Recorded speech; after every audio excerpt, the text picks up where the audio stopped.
Okay. Glenda C. Cabiltes, coach of Hingoog City Comprehensive National High School. Ma'am, kamusta naman po sa pakiramdam na first laban, first win? Of course, we are so glad na na-win naman yung first game. Ma'am, as coach po ng Hero po, ano yung palagi niyong advice sa mga girls? Always keep your feet on the ground, have the spirit, and enjoy the game. Ma'am, tanong lang po, sa tingin niyo po ba sapat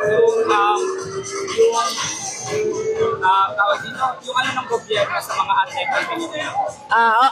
With regards to Hingog City Comprehensive National High School, we are fully supported with our LGU, the Hingog City government, with the leadership of Honorable Eric J. Canyusa. Ma'am, sa tingin niyo, ano pa po yung mga dapat i-improve ng team after the game? Well, since mga 16 under lang sila, mga baby pa, there's still a lot to improve, labi na sa teamwork. Ang message na lang po sa lahat ng supporters. Sa lahat ng mga supporters, always support the NGVL and God bless everyone.